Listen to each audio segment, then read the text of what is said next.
When it comes to fighting games, you probably ran into a move that you thought was overpowered, broken, or cheap. But who's really to say that the move was actually overpowered or not? I mean, there's obvious ones like this, then there's not so obvious ones like this.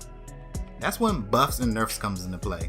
But buffs and nerfs in the FGC is very controversial, where it starts and triggers a lot of arguments. I mean, everybody has their right to an opinion, but then sometimes people cry too much and they just call them a crybaby, get good, and adapt. Speaking of adapt, let's go back. Keep going back. Stop. Take a look at that. Murder stroke. Okay, let's keep going. And bam, back to the arcade days. See, back in the arcade days, there was no buffs and nerfs. You just had to get good or adapt, which was the times. But I will always remember when I went to the arcade and there was two Killer Instincts next to each other. One had a line and one didn't, but they both said Killer Instinct. And I was confused. So I asked one of the kids and they said, oh yeah, this one has a balance patch. I'm like, balance patch? Yeah, and this one, Cinder doesn't have his infinite combo. Therefore, that dude right there actually had to get good instead of spamming that infinite combo on us. Huh, that's pretty cool. But I'm a kid. I'm not worried. And I don't want to wait in this line, so I went to go play the other one. Back in the day, buffs and nerfs was barely ever unheard of. To the point, usually if there really was a broken character, they would just ban them. Like bosses, order soul, and so on. It was like, screw that, you just can't use them in tournaments because you know damn well they're freaking broken. And nobody wants to see this dude just run around and just dominate everybody. That's no fun.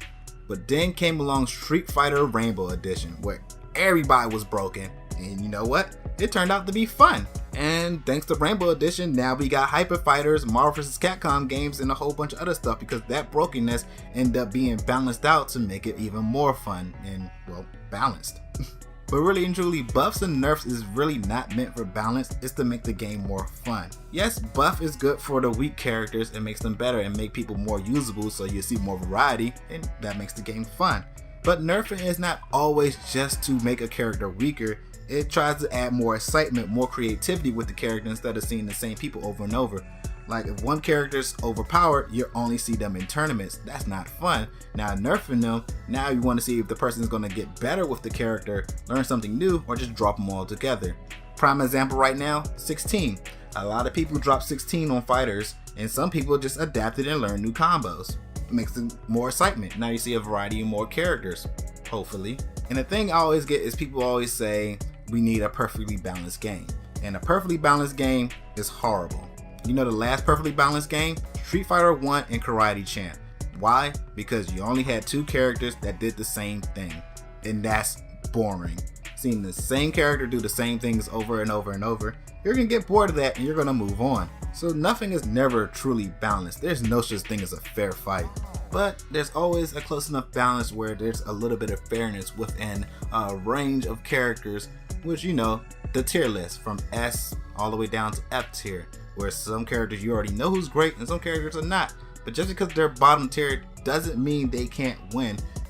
Just because somebody's using the S tier and you're using the F tier doesn't mean nothing, because you as a player can be better than them, which makes for excitement where somebody as a low tier wins it all and just blows everybody's mind just coming out of the underdogs. So yeah, balances, buffs and nerfs, they're all needed, but who's to say what needs to be nerfed and what needs to be balanced? A lot of people say that tournament players have the bigger decision, and honestly, I don't think so. Because when it comes to tournaments, the person who they're using, they're gonna say, oh nah, that character's perfectly the way it is, or buff that character. Why in the world would a tournament player want you to intentionally nerf their character? I mean, money's on the line, so of course they want their person to be the best they can be, so that, to me, that's honestly out of the question. Casuals, yeah, a little bit in the right direction, but then sometimes they are getting destroyed by a move that pros and stuff can easily avoid, which I got the term noob killer. There's a lot of noob killer characters out there, but anybody else can easily just defeat those characters. Like Saberwolf and Killer Instinct. He is crazy, can dash behind people, destroy them, and just go ham. Against noobs, it's kind of hard to deal with, but a veteran would easily destroy Saberwolf in a fight. Well, in my opinion, the best way to buff and nerf is after tournaments, like for say EVO, one of the biggest fighting game tournaments around. After you see a certain character just dominate, maybe he needs a nerf.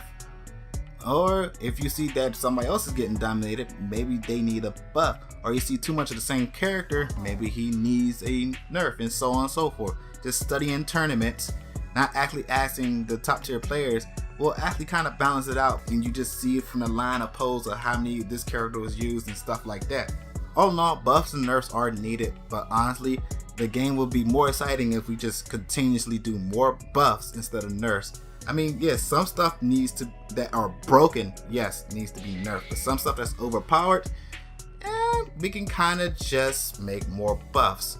I mean, one of the best examples is Ryu's Street Fighter 4's uppercut.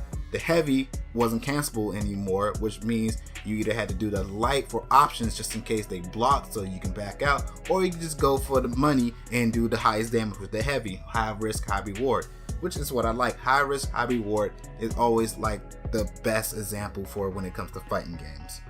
But I prefer buffs more than nerfs, mainly because of loss aversion.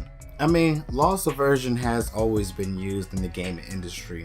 You know, limited editions, yeah, people feel like they're at a loss if they don't get that version.